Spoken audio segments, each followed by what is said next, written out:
Okay, this is a Cafemasy coffee roaster available on Amazon. I've noticed that some of these don't heat as well as others.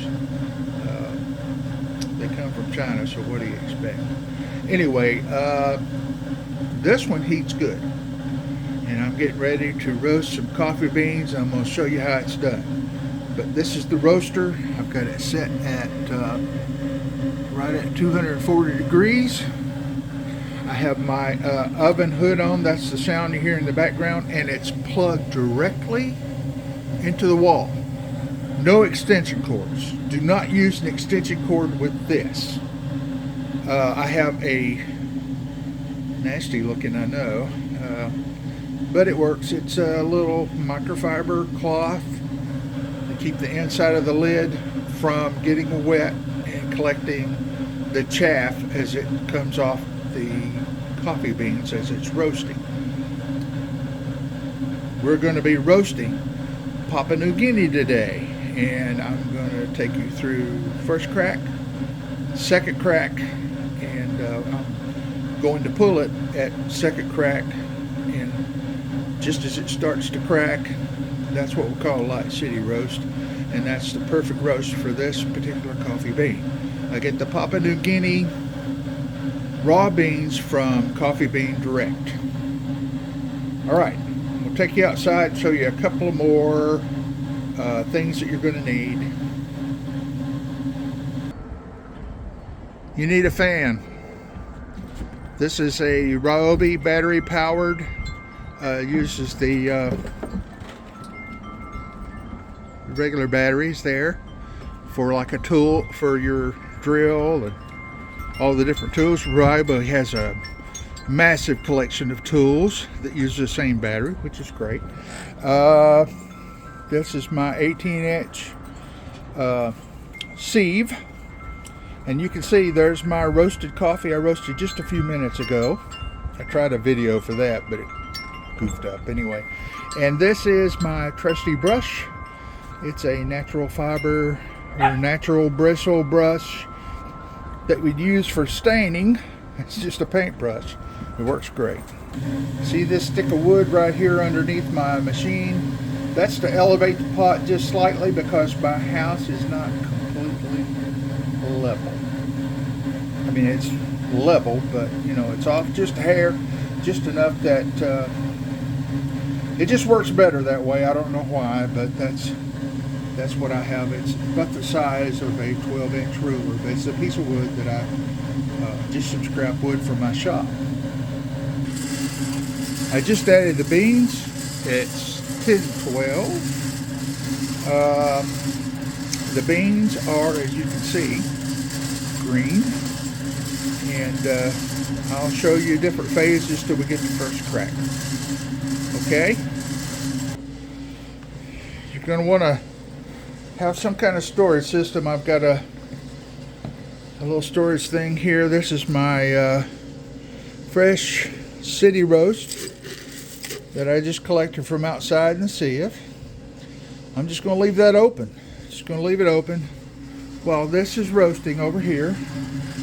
And I don't know if you can see it, but the beans have turned kind of a blondish color. They're lightening up. And that's normal. So I'll let you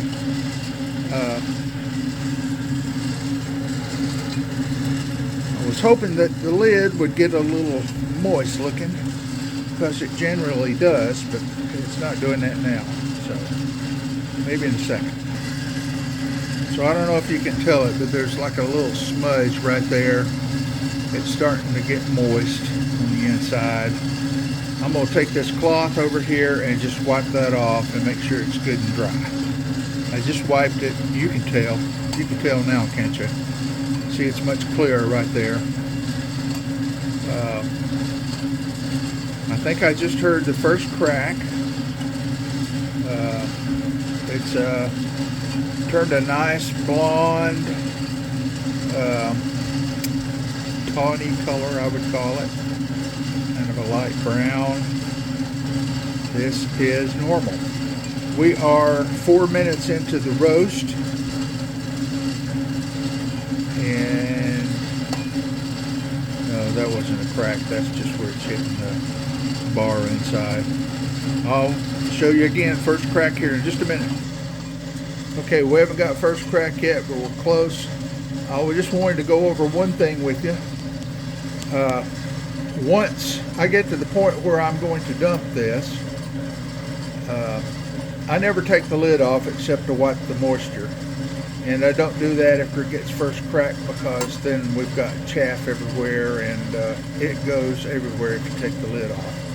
So when I get ready to dump it, I unplug it from the wall there, carry the whole thing outside, take the lid off. There's a lot of smoke. Stand back. If there's a wind blowing outside, that's great. You might even want to turn your fan on and have it blowing so it blows the smoke away. You don't want to breathe that in. So you take the lid off, you dump it into the sieve, and you take your little brush and clean it out from under those little sweep arms and wherever it's at inside that didn't fall out, and then dump it again. Dump it out into the sieve. Make sure you got all the beans in there. Turn your fan on high. Hold it over it for however long you need. On a really cold day like I have today, it's in the 30s here, low 30s, around freezing. It takes less than a minute to cool these beans down. Man, they cool down quick, but on a hot summer day it might take 3 or 4 minutes. You just shake the beans around and over the air, the cool air, and hopefully it'll cool them down. So I don't know if you heard that, but that's first crack. You hear that? That's first crack. Yep. We're at first crack. Sounds like popcorn popping. Yep, that's it. So, and then once the beans are cooled, I put it in. I clean out my. I brush out all those chaff that's inside the pot and on the inside of the lid, and bring the pot back inside and plug it back in and make sure the temperature is right, because sometimes carrying it back and forth you can monkey with the thermostat a little bit. It gets turned. So you make sure you got the right temp, plug it back in, take the lid, and I take a wet paper towel and go over the inside and then dry it with the fiber cloth and stick it on there, and dump another cup. 1 cup at a time, folks. 1 cup of beans at a time. 1 cup of raw beans at a time. If you do any more than that, it's going to take a lot longer. If you do any less than that, it's going to go really quick. It might go so quick that you'll have trouble getting it all, well, whatever. You can figure it out, but I found that 1 cup is best. And it takes about 3 1-cup roasts to fill one of my coffee storage containers. And that lasts me about a week and a half, sometimes 2. Depends on how much coffee I'm making for everybody. People love my coffee. Anyway, so that's it. That's it, except for, let's listen. It's going to be second crack here in a minute. And I want you to hear that. It sounds kind of like paper crinkling. It's very pronounced once you hear it. So you heard the first crack, and now it's getting much darker. See, it's getting very dark brown. You don't want it to get black. If it's black, it's burnt, it's no good. But we're very dark brown, and that's good. We haven't reached second crack yet, but once we do, I'm going to pull it right away. But you can let it go through second crack for a couple of minutes to get a really, really, really dark roast. You hear that? I'm going to turn this off.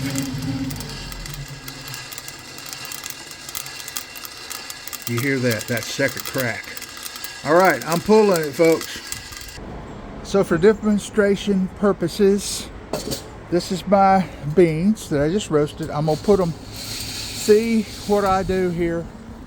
I put them over top of the fan, and I just let them rest on the top of that fan and just shake them around, and that cools them. Okay, that's a good job cooling. You can hold it above it and do that. That's fine. Okay, they're nice and cool. I don't know if you can see it, but I got a lot of chaff here. I'm gonna take the brush. I'm gonna clean that out. There's always a little bit of chaff that collects on the, see here how it's on the inside of that. You want to brush that off, and then that's what we're cleaning off with the wet paper towel inside. So that's how to roast coffee on the Cafemasy off of Amazon. And good luck.